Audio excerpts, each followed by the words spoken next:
ఆంధ్రప్రదేశ్‌లో భూమి లేని పేదలకు 5,000 జమ చేయనున్నారు. ఈ వీడియోని ఎక్కడ స్కిప్ చేయకుండా పూర్తి వరకు చూడండి. లేకపోతే మీకు పూర్తి సమాచారం చేరదు.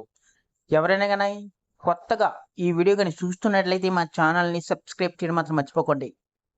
ఇక వివరాల్లోకెళ్తే మన అమరావతి భూమి లేని పేదలు పెన్షన్ అమరావతి ప్రాంతాలలో భూమి లేని పేద కుటుంబాలకు ఆర్థిక భద్రత కల్పించేందుకు ఆంధ్రప్రదేశ్ ప్రభుత్వం కీలక నిర్ణయం తీసుకుంది.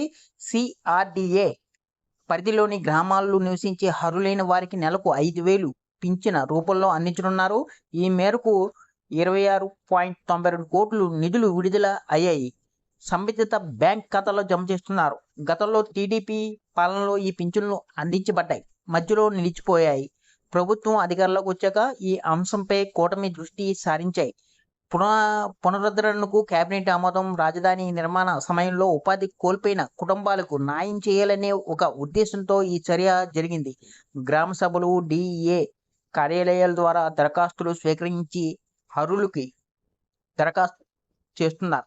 ప్రభుత్వం తల్లిదండ్రులు ఇద్దరు లేని మైనర్ పిల్లలకు కూడా ఈ పింఛను వర్తింపజేస్తారు. పురపాలక పట్టణ అభివృద్ధి శాఖ ఉత్తర్వుల ప్రకారం నిధులు విడుదల అయ్యాయి.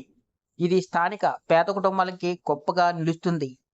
ఇదే సమయంలో భూసేకరణ పునరావాస చట్టంలో సవరణలకు ప్రజాభిప్రాయం కోరుతున్నారు. నగరాలు, పట్టణాల పరిధిలోని గ్రామాల్లోని పరిహారం లెక్కింపు విధానంపై అభ్యంతరాలు స్వీకరిస్తున్నారు. ప్రస్తుతం ఇలువను 1.25 రెట్లు పెంచి 100% సులేశయం జోడించి చెల్లిస్తున్నారు. ముఖ్యమంత్రి చంద్రబాబు నాయుడు గారు అమరావతి నిర్మాణ పనులపై సమీక్ష నిర్వహించారు. 95 ప్రాజెక్టులకు సంబంధించి 50,999 కోట్ల పనులు జరుగుతున్నాయి. నెలకు కనీసం 7.92% పని పూర్తి కావాలని, వేగం, నాణ్యత, సమయాలపై దృష్టి పెట్టాలని అధికారులు కలిగి ఉంది. రాజధానిని కేవలం 29 గ్రామాలకు పరిమితం చేయకుండా విజయవాడ, గుంటూరులతో కలిపి సమగ్ర అభివృద్ధి చేయాలని సూచించారు. రోడ్లు, సౌకర్యాలు, పచ్చదనంపై ప్రత్యేక దృష్టి సారించాయి.